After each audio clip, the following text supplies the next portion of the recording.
human resources. Human resources, we are talking about corporate administration and talent management.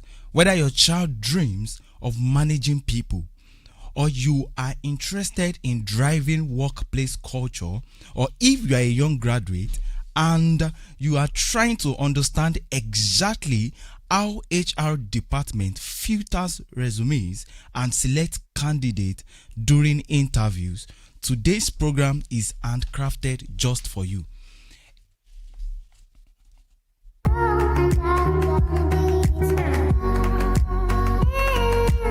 All right, I will take this part again for the young graduate.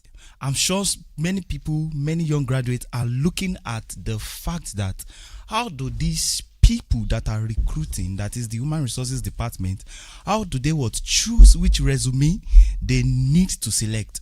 How do they interview, and what are those things they look out for during this interview? Don't worry, we have our HR team lead of Accessible Publisher Limited in the studio. Many of your questions will be answered. So to guide us on today's edition, we have another executive live here in the studio who is the HR team lead of Accessible Publisher Limited, who is the team lead of the human resources and administration for the company. So I will pass the mic to her for her to introduce herself briefly.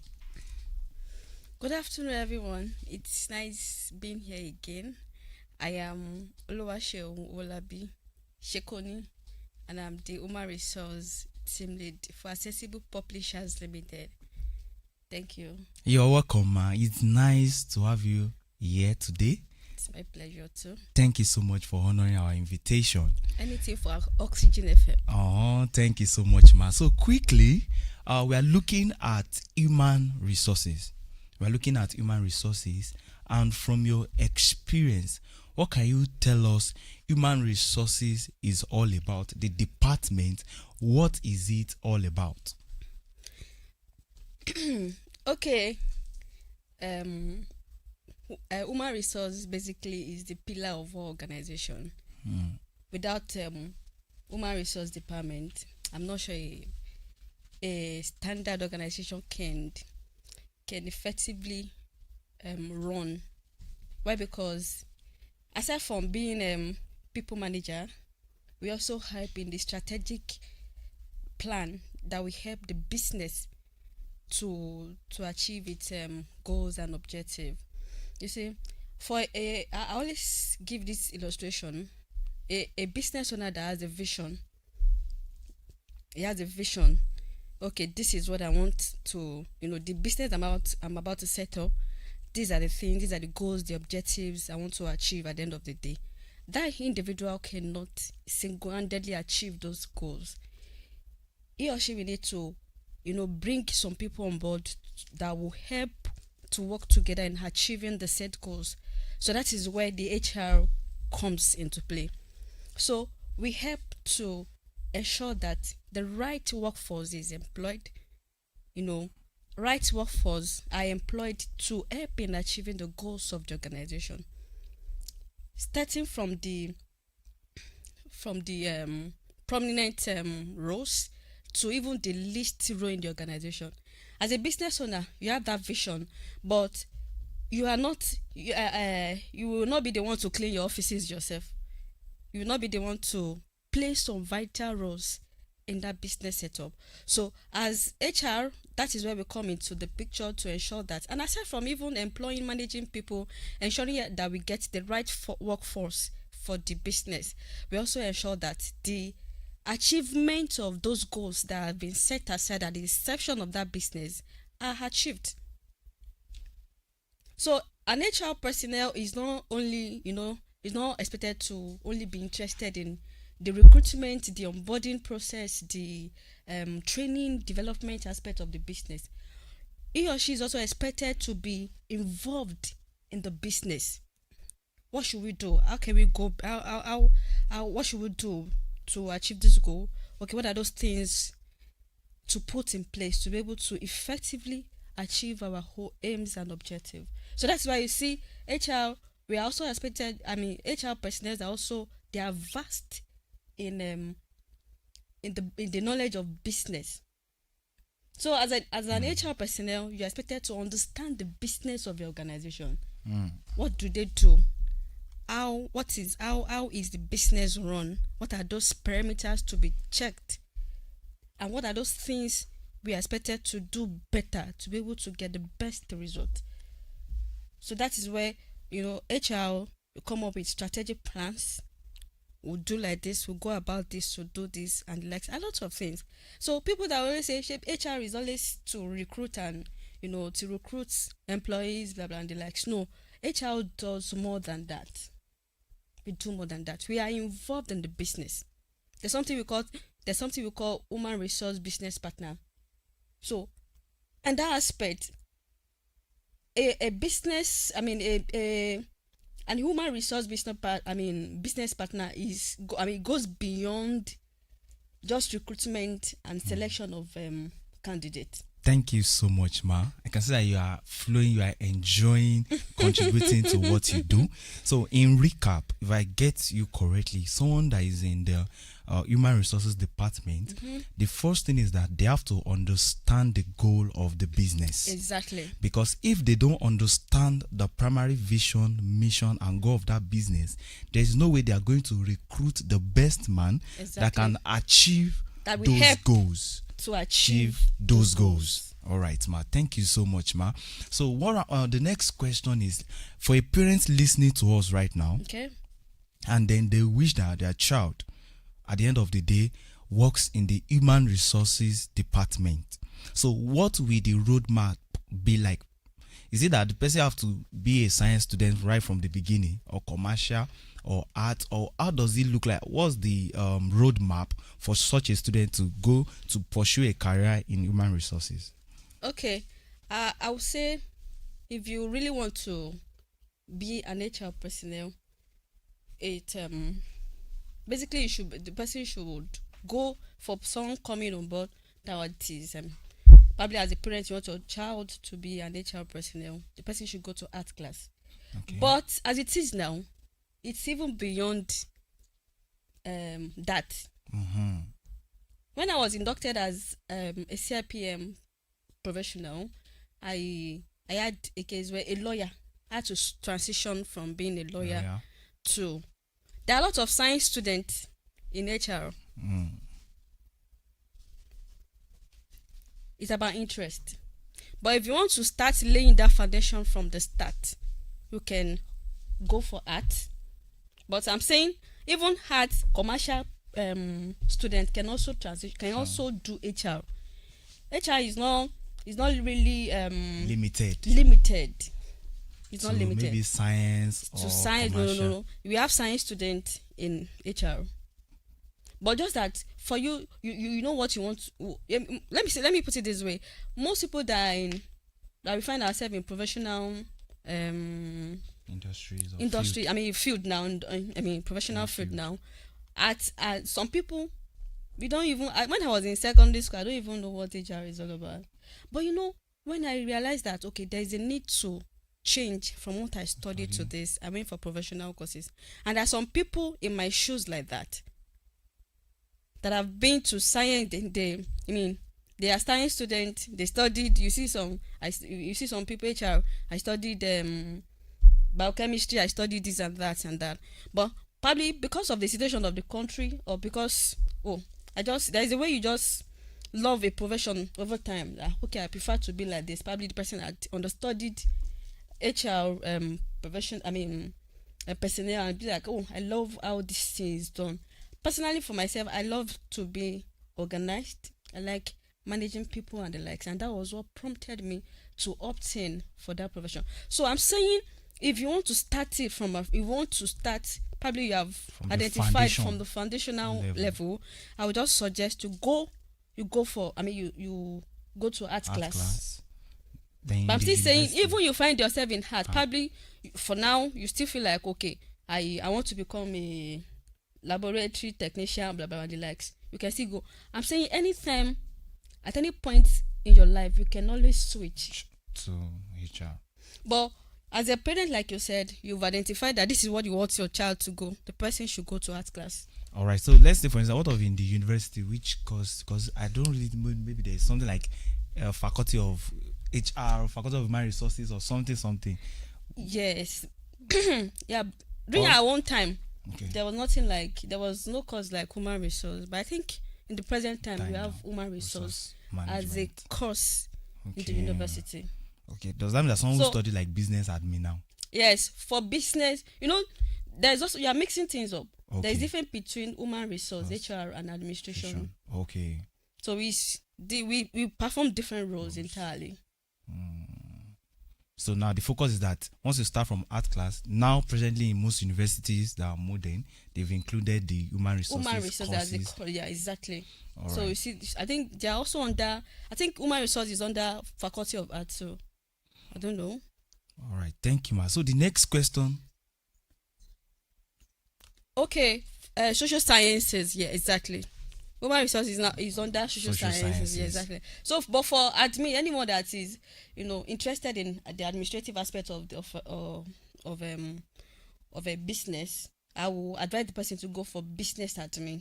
They have the course expose one to the administrative aspect of business. Thank you so much, ma. Thank you so much. Let's go on a short break. All right, ma. Now, for young graduates that are listening to us, because I'm sure they are excited that we have an HR personnel in the building, and then there are so many questions they have, especially having to do with regarding recruitment, CV. Let me just use myself as an example. When I was going for my interview, I was reading, trying to check. I was nervous, all of those. I was thinking, what would they ask me? Won't they be doing this? Won't they be, so many things were going on in my mind. And I was asking that when they asked me to send your CV, in my mind, I was thinking, hope this CV is okay. Hope this thing. I was just thinking of different things. I know that the kind of educational system we find ourselves, they don't really teach us much about how to write your CV. You have to go and do your own personal research to know how to do all of those things. So, ma, as someone in HR department, what are those things you first look out for? For instance, 100 people can apply for a job, and out of you have to select some.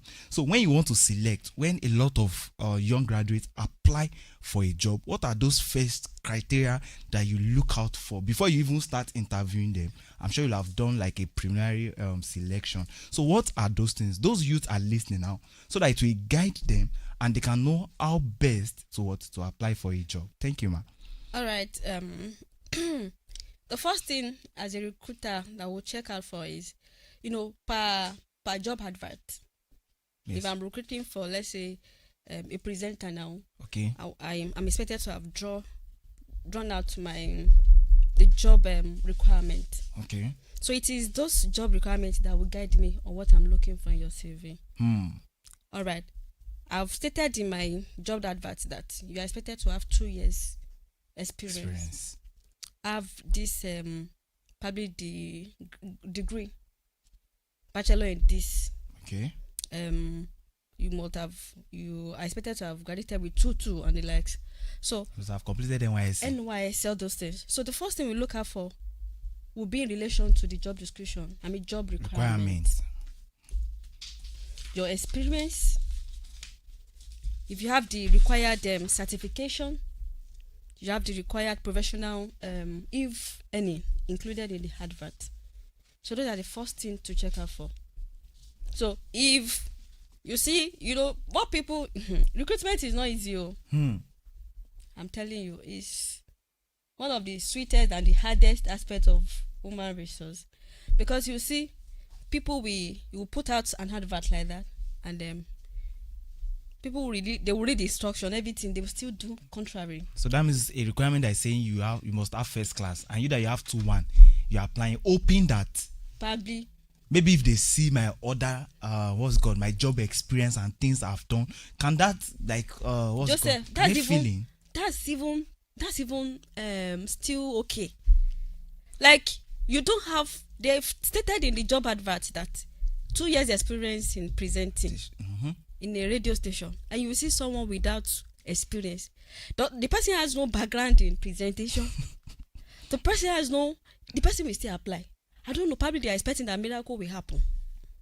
we are a faith-based nation. Ah. We pray our way through so many things. I see. So I'm thinking that I have 2-1, but I've worked here, I've worked that. Can that complement that my lack of requirement in that aspect? It can too. The only thing we do in HR is when we see that we put out advert for this job and we got like this number of applicants. 500 applicants. Exactly. We have to check. We check through to know, okay, does this person, does he or she fit in the requirements we want? But at long run, at times you see that this person does not have the required characteristics, but then we can keep him or her archive in case we have opening. So it means that you can see a CV, although the person does not meet the required for the position he or she applied for, but we can keep the person in archive in case there is tendency we can have opening for that particular thing the person applied for. And I think that's the motive behind most people dropping their CV, even when they know that this thing I don't have the required features, they'll still drop it. So now let's say that now you, out of 500 applicants, yes, 300 people scaled through the requirement processes whereby they met the required features. Now the next thing, what is the next thing that you look out for? Now all the 300 have first class, they have the 2 years experience, they have all of those things. What are now the next thing you also look out for? Is it now how the CV look? Is it now what are those things? Yes. So paraventure, we now got the number, we got the required, we got the number of people that actually fit in the job requirement. Then it now boils down to your presentation. And the way you design how your presentation is, especially your cover letter and even the content of your CV. We are in this dispensation now. There are lots of things that are expected to be eliminated from our CV. Nobody wants to know your age. For CV, age should not be included. Some people used to add primary school, where they went to primary school, secondary school, their nursery schools. They will put where they, all of those things. This still needed, apart from maybe your higher institution certificate. Aside from those, in fact, primary school is not necessary. You're not expected to add primary school. The one, at least you can start from secondary school. Okay. Secondary school till the present qualification you have, certification you have. So people adding primary school, so from some even had nursery. All those ones are not really necessary. So the person can just eliminate the age. That. Eliminate age. Age is not really. What of state of origin? State of origin is not really. Because some people are biased. Once they know that this person is from Osun State and they're also from Osun State. That is even the motive. It can. That is the motive. So all those, after the selection, then we do. Even now, we don't go straight to interview anymore. There's something we call pre-interview session now. That one is often done via the phone before we now conclude. So, like you said, we have 300 people already. Aside from checking out some errors, how did this person present the CV, the cover letter, all expected from such an individual? Then we look at, okay, these are the number. We have this number of people that fit in what we are looking for. The next thing is now to have a verbal conversation with them on phone. So that one we also eliminate. So from there you see that from their conversation you see, what they carry. Their confidence. The confidence. What how they reason. Aside from how they reason, how they can defend what they have written down. Because I will not lie, we are in technology area. AI can write CV. I'm telling you. And put what you cannot do. You even be wild. But it is when you have to avoid the stress of bring in all the 300, and then you realize that all of the 300 they don't even have. They only had a good CV and cover letter, but there's nothing to. They do not have what is expected. Just like what I ordered versus what I got. You get it. So to avoid interview panel that stress of having to, start meeting them one after the other and see that at the end of the day we only wasted our time. We have pre-interview session where we streamline the number of people we have. So the verbal conversation mainly is to also listen to them. Can they defend everything they are putting in their CV? They have imputed in their CV. And I noticed that. And also defend the experience they have claimed to have. So if peradventure we realize that, this person knows what he or she is doing, and according to what is embedded in the CV aligns with what the responses we got from there, then we now say, okay, this one can be invited for whether virtual or physical interview. Now, for the physical interview, what are some etiquettes? Because I know that I was the student president in my university then. Right. When we want to go in for our interview then, when you enter, we used to give ourselves this etiquette. If they don't ask you to sit down, don't sit down. Because I remember during my own interview when I wanted to apply where I currently work, when I entered the interview, I did not sit down. I used that same logic. Unless they ask you to sit down, you sit down. So we give ourselves this orientation. You do this, you do that. If they ask you this question, this is how you have to answer it politically. There are some answers that they are politically correct. All those things. So what are some of the etiquettes that recruiters look forward to that does not even necessarily have to do with what is in the CV or what they know, but has to just do maybe a general etiquette? All right.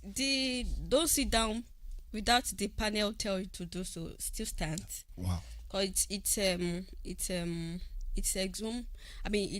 shows courtesy and how coordinated you are, how organized you are. And another thing is dressing. If you are going for an official setting like that, you are not expected to dress anyhow. Countless time I've always set people out. You are not properly dressed, we cannot proceed with this interview. Even virtually. There was a time I was interviewing someone virtually, and once I'm interviewing you virtually, you must put on your video. You will not see my own face, unless if I want you to do. But I'm interviewing, I must see you. So there was a day one of them immediately switched to his video. I saw that he was only wearing singlet. I said, really? I said, if you are going for a physical one, is this how you would dress? He said he thought he would. I said, no, I had to. I said, it seems you are not ready for this interview. Then my guys know. I will tell the person to go. So you not give the person second chance because you have less than 300 people you want to have a virtual interview for. What's learning? Yeah. Wow. So you have to be dressed officially, whether it's virtual. Be corporate. Whether virtual or physical. Dress corporate. Compose yourself. Be organized. Be organized. Be demure. How do we say it? Ma, there are some situations whereby in some interview they will offer applicant food. I saw that online a lot. And then people are asking that, in that situation, are you going to eat? Because some people say that after the interview, they knew they can't get the job. So they don't want to lose both ways.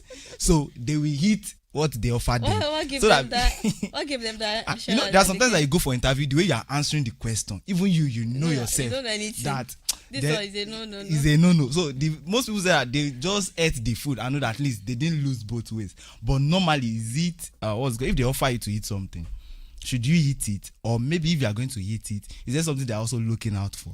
So many I've actually not practiced that. I've never offered any of my candidates food to test if they are gluten or what have you. So I can't really say. I know some HR personnel they adopted that too. It's for probably to test how corporate you are enough, or how composed. No, I don't know, but I've never tried it, so I don't know the motive behind doing that.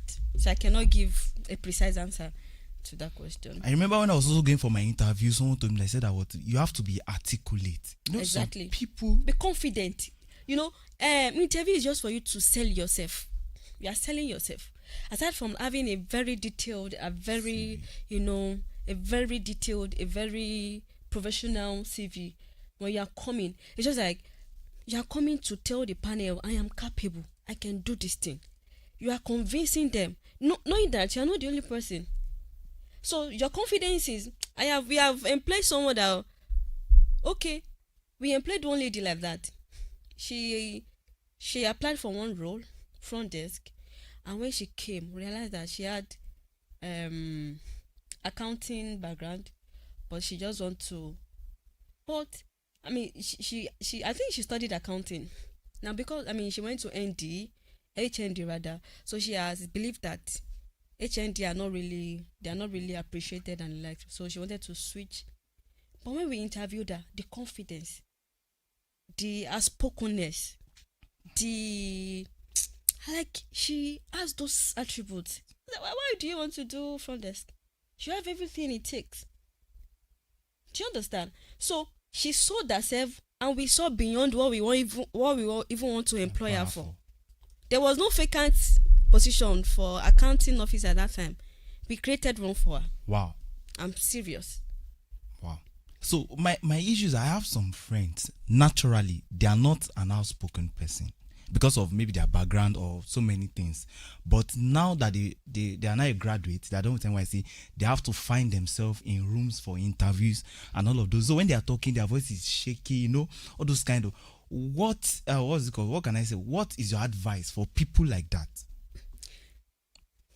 Sometimes they know what they want to say, but you know, there's this fear. They don't know how to face I was once people. in that show, You know, so all I those- understand what you're all talking those about. kind of things. I was so, you know, there was a time in my life too, and You're timid. very timid. I cannot talk. You will see me be like, And meanwhile, if I go for interview, I won't be able to express myself. Not that I don't know how to say it, but the fear of people there. What I will advise people, I advise public job seekers and the like, no matter how timid or how timid shy you are, ensure that at that time prepare yourself. There's a way you go about it. Probably your interview is in a week time. Your mirror at home, speak to it. Talk to your mirror as if you are talking to people. So let's assume the person is trying to talk now, and the person is still like shaking, but the person is talking. Can you overlook that part, the shaky part? No. It's one of those things they will check on your composure during the process of interview. So that's why you see at times you see the person is intelligent, but because you are coming in to come and work, you will meet people. Okay. You meet people, you interact. So you are not expected to sell yourself so low. Be expressive. So for our listeners, you can call our studio lines 070-4700-3969. Let me call it once again. For our listeners, you have any question regarding what we've been discussing so far, please call the line 070-4700-3969. Let's quickly have a short break. Come back once again for our listeners. I hope you're enjoying us. We are still in Oxygen FM 96.9. Our studio line still remains 070-4700-3969. Let me call it once again. 070-4700-3969. So, Miss Shen, we have one more questions. Okay, we have two more questions, and this question is that last week we spoke about accounting, those that want to go into that particular field, Okay. and then our guest spoke about certifications that are important, like ACAN, ACCA, and all of those things. So for HR, do we have any professional certifications that such a person can go for? Let's have it, ma. All right. For HR, we have in Nigeria currently, Chartered Institute of Personnel Management is the only recognized professional body, CIPM. And as it is now, federal government has even mandated it for any HR personnel to have that certificate. So even at the state level, all private parastatals, public parastatals, everybody, once you're an HR, you're expected to have that certification. So without that certificate, you cannot practice. You cannot call yourself human resource personnel. I think henceforth the new development is that even if you are practicing without that certification, there is a way they punish them now. Yes. But can you do, let's say, intern and all of those things? Yeah, you do intern, and as an intern, you're also expected to enroll for this program. Okay. For CIPM, we have stages. Okay. I'm CIPM certified. I'm even a facilitator from one of our study centers in Ibadan. So for CIPM, we have like 5 stages. We have the foundational class, we have the intermediate 1 class, intermediate 2 class, professional level, and then professional level 1 and professional level 2. So after those 5 stages, that is when you can become a certified HR professional. So that means someone who is an intern can just start at that stage 1. You can start at that stage.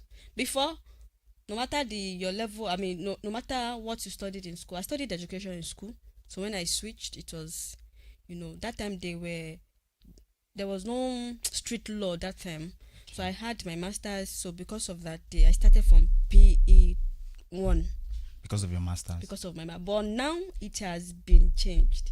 A new law came out last year that if you do not have HR background, you start from the beginning. From the foundation. From the foundational class. It's only people that have studied human resources in school, in university now, that can start from, I think, probably intermediate 2 or 1, I've forgotten.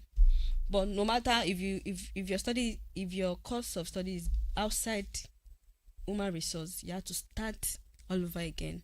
And aside from that, we have what we call PHRI. That's Professional Human Resource International. That one is at the international level. So, and I think they pay in dollar. Thank you so much. Program. Thank you so much. So my next question now is that there is no field that doesn't have its own ups and downs, and I'm sure HR2 will have its own pressure and challenges. What are those things you can call the challenges or the pressure that comes with managing people, and mainly, let me say, with managing people, and has to do with your role, your activities, the things that you do? So as an HR personnel, what are those things you can say are challenging, or what are those things that comes as a pressure? Okay, naturally, human beings are the most difficult to manage. It's easy to manage animals, but you see a human being, very, very difficult to manage. So one of my challenges as an HR personnel is that the people you are managing, they forgot that you're also an employee. You don't have the final say. So if anything happens now, they'll believe that it's the HR that did not do what is expected. Whereas a decision does not start and finish or end with me. Because sometimes when you give query, it's HR that will sign it. So I would think that you are not making all the decisions. You want to sack someone out. If I see from HR department, I will be thinking that is that person that initiated and does all the final. We work with instruction. We are not instructed to do anything. We cannot do it. But other employees will not see it from that perspective. I am queried. Is HR. They laid me off my job. HR. They didn't pay me my salary on time. HR. I'm just coming from a program now. The event they were talking about live group insurance, and they taught us on how the procedures and how to go about it. My people that we went together, they were asking me, hope you are doing it for us, because those ones were telling us that if your company is not doing it, there is a whistleblowing email that they can send to. At right in that place, they were challenging me already. I was just seeing someone touching me like this. I was like, how is that? He said, hope you are doing it for us. I said, I'm not in the management. So what I'm trying to tell us now is that the decision making, you are not the only one making the decision. We are not the final decision maker. From. So if, for example, now there will be public holiday. If the management says no, our people are not going, we have a lot. This is our season. And this HR did not declare public. You say HR did not give us public holiday. Definitely is HR. It's HR everything. So how do you handle that? Should I call it stigmatization? I don't know how to put it correctly. Like for instance, now you give somebody query now. The way the person is now treating you or relating with you from that point, and then you can know that this person is trying to distance himself or herself from A you. lot of or they're enmity. you know those. How do you handle those situations? This person is doing it to this person because you query this person, because you do this, because you do that. Like 6 people are already doing. How do you handle that situation? It has been it has been good Because presently now there's a public holiday and you choose, and the manager say, okay, you're not going to give them public holiday. You know, the whole organization are already calling HR. if you start coming to my DM now, even those people we went out together, Alpha Friday, I said, I don't know. I want to know. Yes, sir. June 12 is coming. Everybody saying, are we going to have? And then they are waiting on HR to announce. Nobody will see MD announcing. I'm telling but you. it's HR that is the face of the announcement. We have to look at. So if the management says no holiday, everybody is coming. For my holiday, you are the one. I mean, like I can't just say it's not my father's business. I can say come tomorrow and not come tomorrow. No. So what are those? What are now those things that that complement, or let me say, what are now those benefits that you see in this field that makes you overlook this pressure and all of those things? See, if one of I don't always count on these challenges because probably it's because what I'm doing is my passion. I really once you have passion for something, you don't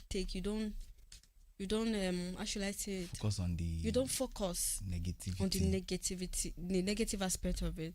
So at times I overlook those things. That's one of those things. And if you don't experience all those challenges at times, you don't even grow in the career path. So I don't see it as a big one. I always see it as me delegating my own duty. I mean, performing my own duty. Not like I don't allow what anybody says get to me, and I don't allow it make me feel I'm not doing what is expected. Thank you so much. I asked our guest last week one question, and that question was that what is the highest peak that when you talk about that career, he was telling him that okay, is that you can become the accountant for the federal government. So these are some of the highest peak you can aspire to be in that particular field. Now for HR, is there is there a peak that you know that once this person in HR field gets to that place, that looks like what every other person too is looking up to? Do we have something like that in your Yeah, field? we actually do. And should we say in organizational setting or Yes. the country as a whole? Yes. Yeah, we have I'm not really conversant with all these public parastatals, but I think the highest you can also be is to manage. They have forgotten this public body. But what of in a private organization? It's in a private organization. We have it's dependent on the organization. Okay. For our own organization now, the peak position you can get to is the as it is now we have the CPO is the highest.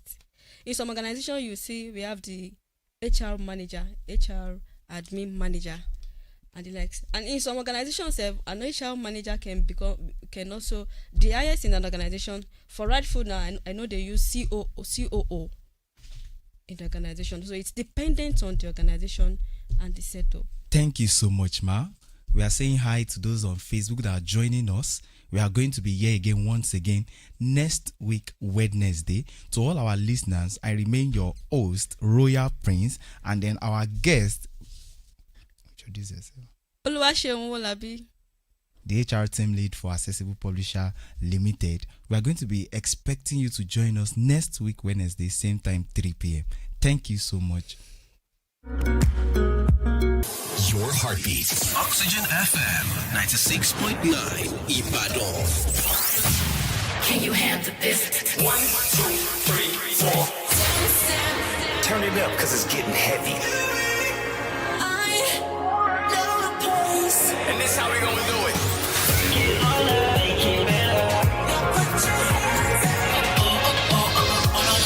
So crazy right now. Your station. Your heartbeat. Oxygen FM 96.9 Ibadan. Oxygen.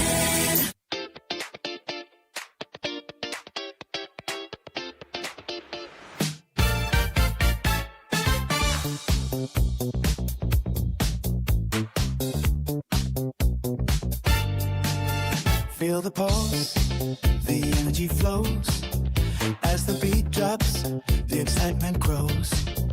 Deep inhale, let the rhythm take flight.